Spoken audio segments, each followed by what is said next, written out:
जय Hind everyone and congratulation to all. जिनका भी 1-25 वाले कैंडिडेट्स का सिलेक्शन हुआ है, ठीक है, मैन प्लस स्टैंड वाई, ठीक है, क्योंकि स्टैंड वाई ज़्यादातर क्लियर हो जाएगा। जैसे मैंने आज तक बताया वही होता हुआ है ना। आपका कट ऑफ जो बताया था 2250 वैकेंसीज़ पे, वही आपका कट ऑफ आया। जितना मैंने प्रीवियस वीडियो में आपका स्टैंड वाई का बताया था वही स्टैंड वाई लगा है। I everything is clear. एक होता है ना कि 1-8% ऊपर नीचे, पता ना क्या हो रहा है, या तो मेरी मुँह पर सरस्वती मैया बैठी हुई हैं या एयरफोर्स मेरी वीडियो देख रहा है, लग रहा है मेरे को, ठीक है, क्योंकि 1% भी ऊपर नीचे नहीं हो रहा। जो मैं बोल रहा हूँ वही हो रहा है, ठीक है। मैंने 2250 वैकेंसी बोला था। अब कमेंट करने वाले कुछ कुछ बोलेंगे कि स्टैंड बाई वो फलान टिकर, 2250 बंदे ही ट्रेनिंग करेंगे, तुम टेंशन ना लो।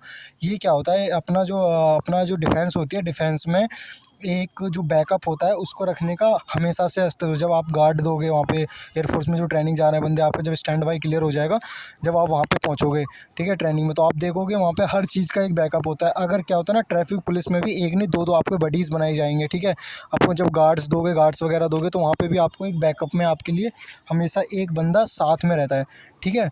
तो ये आपका स्टैंड बाई लगाते ही लगाते हैं। ये ऐसा हुआ था 1-23 में, काफ़ी उन्होंने गलती कर दी थी, जो उसमें कट ऑफ बढ़ा दिया था 1-23 वाले इनटेक में।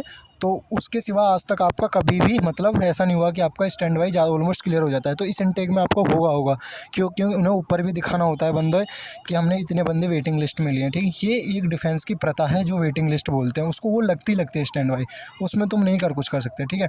अब थोड़ा जो डाउट आ रहा था वो आ रहा था आपका जॉइनिंग लेटर का, ठीक है। तो जॉइनिंग लेटर आपका देखो अभी साइड नहीं चल रहा है। जब आप इस पर क्लिक करोगे, ठीक है, तो ये वाला आ रहा होगा। इसका क्या है, अभी आपका जो सर्वर है वो सर्वर क्रिएट हो रहा है। सर्वर क्रिएट करने में थोड़ा टाइम लग सकता है, आपको रात को भी हो सकता है, आपका कल हो सकता है। ये आपका 9 तारीख तक आपको क्या है, अपना जब जिसको आप खोलोगे अपना वो ईमेल आईडी पासवर्ड डालना है जिससे आपने फेज़ 2 का और अपना फेज़ 1 का एडमिट कार्ड डाउनलोड किया था, वही इसमें आपको फुट करना है। उसके बाद उसमें जो भी आपका इन्फॉर्मेशन मांगता है वो आपको सारे फिल करनी है। इतना आपने क्या है, अपनी वो जो सारे इन्फॉर्मेशन वगैरह है वो अपना इकट्ठा करके रख लो, ठीक है। आप जब अपना सारा इन्फॉर्मेशन इकट्ठा करके रख लोगे तो जब जैसे ही ये 404 खत्म होगा एरर, 404 एरर क्या होता है, ये होता है एक एरर, डाटाबेस एरर होता है, जो डाटाबेस लिंक नहीं होता साइड से। अब क्या होगा, अब ये जो डाटा भरोगे ये जाएगा आपका सीधा ATS। इसमें आपकी बहुत सारी चीज़ें आपसे पूछी जाएंगी। आपने क्या कोर्स कर रखा है, किस में स्पेशलिस्ट, आपकी ग्रेजुएशन वगैरह, ऑल ओवर थिंग, आपकी फैमिली बैकग्राउंड, सब कुछ इसमें भरा जाएगा। आप किस चीज़ में आपने महारत हासिल कर रखी है, इसमें मतलब आपको आपके बारे में ऑलमोस्ट सब कुछ पूछा जाएगा, ठीक है। तो आपको वो सारी चीज़ें फिल करनी है उसमें। वो आप जब फिल कर लोगे उसमें ऑलमोस्ट देखूंगा, अगर खुल जाएगा तो मैं वीडियो बना सकता हूँ। बट यार मैं बहुत ज़्यादा बिजी हूँ, मम्मा का कल ऑपरेशन हुआ है, अभी एक ऑपरेशन और होना बाकी, मम्मा का थोड़ा हेल्थ इशू चल रहा है, तो आई एम नॉट एक्टिव। तो ठीक है, इसके बाद ये आपको फिल करने के बाद यहाँ पे आप ओपन करोगे, उसमें आपको सारी डिटेल्स भर देनी है, ठीक है। और आपका जो जॉइनिंग लेटर है वो जनरेट हो जाएगा। ऐसे नहीं, आप जब डायरेक्ट जॉइनिंग लेटर पर क्लिक मारोगे तो आपका जॉइनिंग लेटर वो ओपन नहीं होगा, ठीक है। जब आपका ओपन नहीं होगा तो आप उसको डाउनलोड भी नहीं कर पाओगे। जब अपनी सारी पर्सनल इन्फॉर्मेशन उसमें पुट कर दोगे तो वही आप जाके, ठीक है, कैंडिडेट में जाना है। यहाँ पे कैंडिडेट में जाने के बाद 1-2-25 जैसा आपने फेज़ 2 का एडमिट कार्ड डाउनलोड किया था, सेम वही करोगे तो उसमें बहुत सारी चीज़ें आएंगी, आपको चेक लिस्ट वगैरह आएंगी, आपको बहुत सारी उसमें इंस्ट्रक्शन होंगी, वो आपको अच्छे से पढ़ पढ़ा के अपनी सारी पर्सनल इन्फॉर्मेशन आराम से बनना है। उसमें एक प्रॉब्लम और क्रिएट होगी कि क्या होता है कि इसका ना एक पार्टिकुलर सेशन होता है कि आप ज़्यादा टाइम तक आप किसी भी आईडी को लॉगिन नहीं रख सकते। तो आपको क्या करना है, थोड़ा स्पीड से उसको फिल करना है। या तो आपके पास किसी के पास लैपटॉप वगैरह हो, ठीक है, या आसपास में कोई, मतलब आसपास में ज़्यादा मत बताना किसी को, ठीक है। जब तक आप ज्वाइनिंग ना हो जाए, प्रॉपर ना चले जाओ, जब तक किसी को आपको बताना नहीं है। स्टैंड बाई वाले तो खासकर मैं बता रहा हूँ, किसी को बताना नहीं है बिल्कुल। अपनी फैमिली में किसी रिश्तेदार, किसी पड़ोसी को कुछ नहीं बताना है, ठीक है। अपना पर्सनल रखो। जिस दिन आप ज्वाइनिंग जाओ तिलक विलक लगा के मैन में आराम से, उस दिन आपने स्टोरी लगा देना। अभी आपको क्या करना है, अभी किसी को ज़्यादा फैमिली वगैरह में नहीं बताना है। बता दिया है तो कोई दिक्कत नहीं है, आप जाने वाले हो, ठीक है। बट होता है ना कि यार, आपने देखा होता है चिड़ैला वगैरह होते हैं बहुत सारी चीज़, तो वही सब चीज़ होता है कि आपको नहीं ज़्यादा बताना है, ठीक है। जब कुछ हो जाएगा उसके बाद होना। अब दूसरी बात, कुछ बंदे बोल रहे हैं कि हमें ASC पे क्यों बुला रहे हैं, जाना तो हमें ATS है, ठीक है। तो ATS जाने के लिए देखो सबसे पहले क्या है, जब मैं गया था ज्वाइनिंग 2-23 की, तो वो ATS बुलाया था। लेकिन वहाँ पे क्या होता है, वहाँ पे बहुत ज़्यादा तिगड़मबाजी हो जाती है। सारे ASCs के आते हैं एयरपोर्ट, वो वहाँ पे क्या बोलते हैं आपका, वहाँ पे जब रेलवे स्टेशन पर उतरोगे वहाँ से पिकअप करना, फिर सामान अलग से वो ट्रक में बनना, यार बहुत सारी चीज़ें होती हैं, ठीक है। अब क्या होगा, एक पार्टिकुलर ASC का आएंगे, वहाँ गाड़ी लगी होंगी ऑलरेडी और आपको बैठा के ले जाएंगे। अब थोड़ा मेडिकल के बारे में बात कर लेते हैं, ठीक है। एक कुछ बंदों का आ रहा था मेडिकल से रिलेटेड के मेडिकल कैसे होना है, तो आपको क्लियर हो गया, वो आपको अपने ASC पर रिपोर्ट करना है। और ASC का भी आपको जो टिकट है, ठीक है, आप ट्रेन से जाओगे ज़्यादातर, तो ट्रेन से जाओ तो अपना उस टिकट की प्रिंट आउट वगैरह आप निकाल के रख लेना, ठीक है। टिकट की प्रिंट आउट ले लेना 2-3, जिसको आपका जो ट्रेन का वहाँ तक एसी जाने का भी पैसा है ना, वो आप भी आपको ट्रेनिंग अलाउंस में टीए मिलेगा, वो आपको मिल जाएगा आपके अकाउंट में जाने के बाद, ठीक है। ये चीज़ आपको क्लियर होगी। आपका जो मेडिकल से रिलेटेड क्या है कि देखो ज़्यादा टफ मेडिकल आपका नहीं होता है। एक जो होता है ना वो आपका मोटा मोटा एक होता है, ज़्यादा इतना नहीं है कि ज़्यादा बहुत ज़्यादा टफ आपका मेडिकल होगा। आपका क्या, आपका हाथ पैर नहीं टूटे हुए हों, ठीक है। आपका थोड़ा आप क्या करना है, अपने थोड़े जो प्राइवेट पार्ट्स वगैरह हैं, ठीक है, जिसने पहले कुछ देखो कुछ बंदे क्या करते हैं, चीटिंग वगैरह करके मेडिकल पास कर लेते हैं। कि जैसे कि किसी का कुछ होता है, वो हाँ एपिडेमिकल सिस्ट हुआ, या आपके पास कुछ भी मतलब डीएसए हुआ या कुछ भी, तो उस तरीक़ा से जो आपने वो ट्रिक पहले अपनाई थी वही आपको ट्रिक प्रॉपर्ली इस टाइम अपनानी है, ठीक है। जो थोड़ा आपके जो भी आपने कहीं कहीं जो भी ट्रिक अपनाया होगा, कुछ बुक बंद है जिसको, ठीक है, जो बंदे आइज़ की प्रॉब्लम होती है तो बुक्स रट लेते हैं, तो वो सब आपको अच्छे से कवर करके पहले वो ही करना है प्रॉपर। ये नहीं है कि आप थोड़ा हल्के में ले, बहुत वैसे ईजी होता है, आपको मोटा मोटा देखा जाएगा ऊपर से हाथ पैर, ठीक है। कुछ ऐसी चीज़ में एक आँख का डाउट आ रहा था कि भैया आँख चेक होती है क्या, देखो कुछ ऐसी चीज़ पर आपका आँख देख चेक कर लेते हैं, क्योंकि देखो ये क्या होता है, ये मेडिकल सेंटर से थोड़ा अलग होता है। मेडिकल सेंटर से अलग का मतलब, जैसे आपका अब अम्बाला है, तो अम्बाला का क्या हुआ था, हलवारा हुआ था, तो ये इस चीज़ पे इतनी ज़्यादा फैसिलिटी अवेलेबल नहीं होती हैं, ठीक है। जो आपका प्रॉपर वो मेडिकल करें अच्छे से, आपके एसी पे मोटी मोटी चीज़ें होती हैं, वहाँ से आपके नर्सिंग ऑफिसर आ जाएंगे, ठीक है। नर्सिंग ऑफिसर वो आपका जो मेडिकल ऑफिसर आएंगे वो थोड़ा बहुत आपको देख दाख के बस कर लेते हैं। हाँ ऑलमोस्ट ऐसा था, जब मैं वहाँ पे गया था तो वहाँ कोई नहीं निकला था उस टाइम, और नहीं निकलता है भाई, अभी भी कोई नहीं निकलता है। तो मेडिकल को आपको एकदम रिलैक्स रहना है, ठीक है। और दूसरी बात, अब क्या करना है, अब आपका इनरोलमेंट आ गया, जो मैन वाले बंदे हैं, ठीक है, स्टैंड बाई वाले बहुत, दोनों मैं बता रहा हूँ। अब सुबह को आपको क्या करना है, प्रॉपर रनिंग करना है भाई, मैं तो करना रहा, ठीक है। अब मेरे साथ ट्रेनिंग जाने वाला भाई चिड़ियो मत ना, ठीक है। मैं यहाँ पे मेडिकल की वजह से प्रॉब्लम में आया पड़ा हूँ, तो ठीक है। आपको क्या करना है, आपको रनिंग करना है प्रॉपर अच्छे से। आप सुबह उठो और आराम से 2-4 किलोमीटर मार आओ, क्योंकि जब वहाँ पे आपका रनिंग स्टार्ट होगा, देखो भाई जो मेरे को फॉलो करते हैं, ठीक है, अगर मेरे को अभी तक आपने फॉलो किया है तो देखो आपका अच्छा गया होगा। अब किसी ने जंतर मंत्र को फॉलो कर रखा है, किसी ने मंत्र को फॉलो कर रखा है, तो समझ लिए होगे, ठीक है। जिनका उनको फॉलो करने के बाद हो गया है, ठीक है, तो वो उनका कम से कम डाटा भी वो भी देख लें भाई, क्योंकि देखो तुम्हारा ब्रो क्या बोल रहा था, क्योंकि देखो तुम्हारे साथ ही गए होंगे कम नंबर वाले स्टूडेंट, तुम्हारे दोस्त होंगे, ठीक है। उन पे क्या बीती होगी तुम्हें भी बताया होगा, तो तुम्हारे जो वो जिसको तुम आप फॉलो करते हो उनका तो आपने अब बैकग्राउंड समझ ही लिया होगा, ठीक है। मैं तो एक छोटा सा 3 महीने पहले अपना वीडियो क्रिएट किया था, वो भी इसीलिए क्योंकि क्या झूठ फैला रखा है, 40+ कट ऑफ एक्स ग्रुप की, 40+ कट ऑफ वाई ग्रुप की, लड़कियों की 40, मतलब क्या बोलूँ, डिप्रेशन अगर डालना है ना तो इन दो टुच्चियों को फॉलो कर लो, पता ना किस भांग का नशा करते हैं दोनों। होता है ना एक लिमिटेड नशा करना। अबे तुम्हारा नहीं हुआ, ठीक है, ठीक है, मेरा भी सपना एनडीए में जाने का था, ठीक है, मेरा नहीं हुआ भाई। मुझसे कोई अगर प्रॉपर गाइडेंस मांगता है ना, उसको गाइडेंस देता हूँ। मेरा खुद के बता रहा हूँ, मेरी अभी मैं उन लड़कों की वीडियो लेकर आऊँगा, अभी वो फ़िलहाल ट्रेनिंग पे चल रहे हैं, अभी वो विंटर, ठीक है, विंटर छुट्टी आने वाले हैं, तो जब उनकी वीडियोस लेकर आऊँगा, उनको किसने गाइडेंस की दिया था एनडीए ज्वाइन करने के लिए। भाई कोई आता है ना एनडीए की कि भाई एनडीए कैसे क्लियर करना है, एयरफोर्स कैसे क्लियर करना है, ठीक है, मैंने उनको प्रॉपर सपोर्ट दिया है। अब मैं ऐसे कि मेरा एनडीए में नहीं हुआ तो मैं बताने लगूँ कि एयरफोर्स की कट ऑफ 900 में से 600 नंबर जाएगी, 750 नंबर जाएगी, ठीक है, उनका तो वैसे ही मैं मनोबल तोड़ दूंगा। भाई देखो तुम्हारा क्या है, देखो तुम्हारा सपना क्या था, तुम नहीं गए, ठीक है, एयरफोर्स में, तो इसके बदला आप दूसरे बंदों पर मत उतारो, ठीक है। उसका बदला तुम क्यों दूसरे इंसानों पे उतार रहे हो, उन बच्चों से तुम्हारा लेना देना क्या है। तुम अपने, ठीक है, वीडियो बना रहे हो तो वीडियो बनाओ, ठीक है, आपको यूट्यूब से पैसा कमाना है, आप गरीब आदमी हो, ठीक है, तो कम से कम बच्चों का खून तो मत पियो कम से कम, ठीक है। जाके मेरी एक बार कमेंट्स देख लो, कमेंट्स बॉक्स जाके देख लो, कमेंट बॉक्स कितना कमेंट्स किए हुए हैं बंदे ने, कितने थैंक यूज़ बोले। 33 वाले की भी होप क्रिएट करके रख रखी थी मैंने, 32, 31, 29, 28 वालों की भी क्रिएट करके रखी थी। मैं स्टार्टिंग में इतना किसी का कम नंबर नहीं था, 500 कुछ बंदे हुए हैं, उसमें से भी 200 बंदे आउट हुए हैं। 200 बंदे वही 26, 24, 25 वालों का, जाके देख लो एक बार, ठीक है।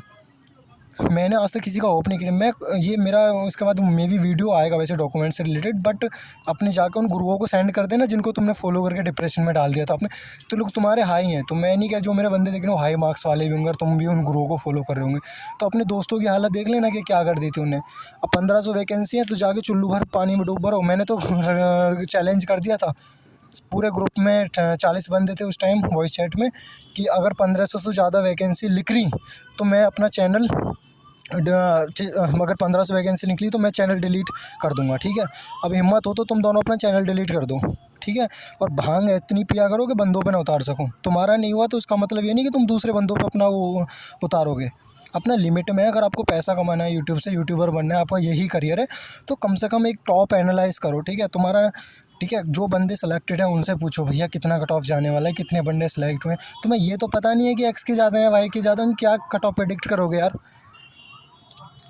बस आए उठा के दूसरे की कमा, तुम्हें पैसे कमाना है ठीक है, कमाओ यार, ये कोई दिक्कत नहीं है। यूट्यूब चलाना है चलाओ यार, कम से कम ये तो है कि दूसरों की वीडियो देख लिया करो एक बार, ठीक है। बात है अब थोड़ा सुनो, अब डॉक्यूमेंट से रिलेटेड, तो डॉक्यूमेंट वाले, हम ये तो छोड़ो, ये तो इनको समझा देना, ठीक है, जो भी इनके फॉलो कर रहे हो कि भैया अब जाकर उनकी वीडियो देख के आप जब वीडियो बनाया करो, क्यों हमारे छोटे भाई बहनों को परेशान कर रहे हो, ठीक है। अब थोड़ा डॉक्यूमेंट से रिलेटेड सुन लो। देखो डॉक्यूमेंट से रिलेटेड मैं अभी सेपरेट वीडियो लेकर आऊँगा। देखो डॉक्यूमेंट से रिलेटेड मैंने क्या मोटा मोटा आपको बता दे रहा हूँ इसमें, बाकी एक आपको पीपीटी में क्रिएट करके दे दूँगा वो, क्योंकि वीडियो बनाने का टाइम नहीं है मेरे पास। सबसे पहले क्या है, आपको 10th की मार्कशीट, ठीक है, 10th की मार्कशीट के 5 फ़ोटोग्राफ, 5 मतलब आपको क्या करनी है, 5 7 7 रख लेनी है, ठीक है। ज़्यादा ही ज़्यादा रखना है, वैसे 4 4 लिख रखिए, आपको 10 10, ठीक है, 10 बहुत है। आपको 10 10th की मार्कशीट, क्योंकि आगे भी काम रहती है, फ़ोटोकॉपीज़ कभी वेस्ट नहीं जाती। ऐसा होता है ना कि एनरोलमेंट टाइम में कोई गड़बड़ी ना हो, क्योंकि first impression is the last impression in ATS. आपका एनरोलमेंट आपकी एएससी में नहीं होगा, आपके एटीएस में होगा। एएससी पे आपको मेडिकल वो वगैरह वहाँ छोड़ के थोड़े बहुत चेकअप करा के वहाँ आपको लेके जाएंगे। थोड़े अगर डॉक्यूमेंट्स भी थोड़े बहुत कम पड़ते हैं, तो जो आपके डॉक्यूमेंट्स हैं वो आपकी एएससीज़ पे ही चेक हो जाएंगे, ठीक है ना। तो सबसे पहले क्या करना है, आपको 10th की मार्कशीट की आपको 10 फ़ोटोकॉपी, उसके बाद आपकी 12th की मार्कशीट की आपको 10 फ़ोटोकॉपी, उसके बाद अपने मम्मी पापा के साथ आपको फ़ोटोज़ क्लिक करनी है, ठीक है। आपको कम से कम 20 फ़ोटोग्राफ्स आपको क्लिक कर लेने हैं, ठीक है। उसमें क्या है, उसका जो साइज़ है वो ऐसा नहीं है कि वो छोटा बड़ा 3x4 का होता है, वो 3x4 में आपको फ़ोटो क्लिक करवा लेना है, ठीक है। वो 3 इंच का होता है, 3 इंच 3 और 4 इंच के समथिंग का होता है। बाकी आप उसका जो है ना वो लंबाई चौड़ाई का रेशो ठीक होना चाहिए, ठीक है। वो मैं अपना उसमें जाके भेज दूँगा, या 3x4 का ही होता है। बाकी जब आप चेकलिस्ट डाउनलोड करोगे तो उसमें अपने फ़ोटोज़ का साइज़ वगैरह वो भी प्रॉपर अच्छे से मेंशन किया हुआ है, ठीक है।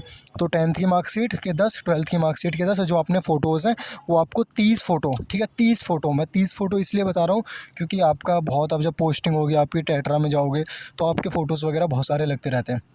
तो आपको 30 फ़ोटो लेके जाने हैं, 30 फ़ोटो, पीछे वाइट बैकग्राउंड, ठीक है। आपको वाइट बैकग्राउंड में 30 फ़ोटो क्लिक कराने हैं, ठीक है। बढ़िया अपना सेविंग वेविंग करा के बढ़िया से अच्छे से आपको वाइट सेट में, ठीक है, सफ़ेद सेट में आपको कितने 30 फ़ोटोग्राफ्स के कराने हैं अपनी अलग, ठीक है। मम्मी पापा के साथ वो 20 फ़ोटोग्राफ्स, ठीक है, 20 फ़ोटोग्राफ्स अपनी मम्मी पापा के साथ और 30 फ़ोटोग्राफ्स अपने साथ। उसके बाद आपको क्या लेके जाना, आपका अगर डिग्री, ठीक है, आपके पास जितनी भी मार्कशीट है, ठीक है, जितना भी बीएससी जिसने कंप्लीट कर लिया है, तो बीएससी के जो सेमेस्टर्स की मार्कशीट है, सेमेस्टर की मार्कशीट, अगर जिसका डिग्री हो गया है तो सबकी आपको 10 फ़ोटोग्राफ्स लेके जाना है, ठीक है।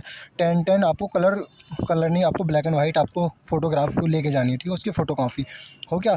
उसके बाद अगर किसी ने कोई टाइपिंग स्पेशलिस्ट है, ठीक है, किसी ने क्या कहते हैं CCC कर रखी है, या आपने किसी ने O लेवल कर रखा है, या A लेवल कर रखा है, C लेवल कर रखा है, तो वो आपने कोई भी अपने छोटा मोटा डिप्लोमा कर रखा हो, पॉलिटेक्निक, या कोई भी आपके पास स्पेसिफिक क्वालिफिकेशन हो, तो क्या करना है, वो भी आपको साथ में लेके जानी है, ठीक है, वो आपके साथ ले जानी है। उसके बाद आते एक वैक्सीन का सेट है, इसमें वैक्सीन, ठीक है, आपको वैक्सीन क्या करना है, जब वैक्सीन की कोवैक्सीन की आप साइट पे जाओगे तो वहाँ से आपको एक कोवैक्सीन क्या कर लेना है, कोवैक्सीन की एक ले लेना है, कोवैक्सीन वहाँ से डाउनलोड कर लेना एक, उसके भी आपको 3 या 4 4 नहीं 5 आपको उसको लेके जाना है। वैसे 2 चलती है, आप 5 लेके जाना, ठीक है, कमी ना पड़े। लिख लेना इस चीज़ को, 5 आपका वैक्सीनेशन का हो गया। उसके बाद आपको करेक्टर सर्टिफिकेट ओरिजिनल एक ले लेना, और उसके साथ 2-3 फ़ोटो कापीज़ उसकी बना लेना। तो उसमें करेक्टर सर्टिफिकेट किससे बनाओगे, तो आप अगर किसी यूनिवर्सिटी में या किसी कॉलेज में करंटली परसिंग हो तो ठीक है, तो उसका आपका रजिस्ट्रार के पास जाना, यूनिवर्सिटीज़ में या कॉलेज के पास हो तो डीन या डायरेक्टर के पास जाना, ठीक है, वो आपका बना के दे देगा, ठीक है, करेक्टर सर्टिफिकेट के सर मुझे ऐसे चाहिए। बाकी करेक्टर सर्टिफिकेट को आपको जब डाउनलोड करोगे, आप जब वो आपका एनरोलमेंट खुलने लगेगा, अभी एक बार चेक कर लेता हूँ आया है कि नहीं, तो अभी नहीं चल रहा है, ठीक है, अभी चल नहीं रहा है। तो आपको जो करेक्टर सर्टिफिकेट है वो आपको प्रॉपर, या तो उसके बाद अगर आप यूनिवर्सिटी में नहीं पढ़ रहे, अपनी पढ़ाई वगैरह छोड़ दिए, तो आपका जो गांव का सरपंच है, ठीक है, सरपंच या प्रधान जहाँ भी बोलते होंगे, या आपका सेक्रेटरी, ब्लॉक का सेक्रेटरी होता है ब्लॉक से, ठीक है, इनमें से आप 4-5 है तहसीलदार, आप इन चारों में से किसी से बनवा सकते हो। कुछ बंदे होते हैं जो प्रधान से लड़ाई करे होते हैं, प्रधान से बातचीत ठीक नहीं होती, तो वो क्या कर सकते हो, अपने पंच सेक्रेटरी से बनवा सकते हैं, या ब्लॉक से बनवा सकते हैं, तहसीलदार से बनवा सकते हैं, या अगर अगर आपका सरपंच गाँव का, ठीक है, तो वो आपको बना के आपको मोहर मार देगा। बाकी यूनिवर्सिटी से आप बनवा सकते हो, कॉलेज से बनवा सकते हो, यूनिवर्सिटी, ठीक है। बाकी पुलिस वेरिफिकेशन आपको कहीं नहीं कराना है, ठीक है, वो आपको बिल्कुल नहीं कराना है। उसके बाद वो खुद एयरफोर्स कराएगी। और आपका जो ग्रीन कार्ड है, ठीक है, आपकी ग्रीन कार्ड की 5 फ़ोटो कापीज़, ठीक है, 5 नहीं, आपको 5 या 10 फ़ोटोग्राफ कापीज़ कलर, ठीक है, 10 फ़ोटोग्राफीज़ ग्रीन कार्ड की आपको लेके जाना है। उसके बाद आपको एक जो आपका एप्लीकेशन है, ठीक है, आप एप्लीकेशन डाउनलोड करोगे जो आपने भरा था, जैसे आप फेज़ 2 में लेके गए तो आपको एप्लीकेशन डाउनलोड करना है। और उसके बाद आपका जो फेज़ 2 का एडमिट कार्ड है वो आपको साथ में रख के कैरी करके ले जाना है। और आपको क्या है, जब प्री ब्रू वो मैं उसका अपने एक सेपरेट वीडियो बनाऊँगा, उसको प्रॉपर कैसे करना है। उसके बाद एक प्री बुक होगी, वो आपको लेके जानी है, ठीक है। इसमें से ऑलमोस्ट सारे डाउट आपके क्लियर होंगे। बाकी आपको जॉइनिंग का मैं बता दे रहा हूँ, यहाँ से आप एसी जाओगे, एसी से आपको ट्रेन आपको सीधा ईटीएस पहुँचाएगी, वो एयरफोन का। बाकी मेडिकल आपका टफ नहीं होता। बाकी नेक्स्ट वीडियो का वेट करो, किसी के पास वीडियो देखने की कोई ज़रूरत नहीं है, ठीक है। वीडियो में ला दूंगा डॉक्यूमेंट से रिलेटेड, मैं वहाँ ज्वाइनिंग गया हूँ तो मुझे पता है वहाँ क्या होता है। I everything clear in next video related to documents and सामान। बाकी इसमें आपको क्लियर हो गया होगा। जय हिंद, जय भारत।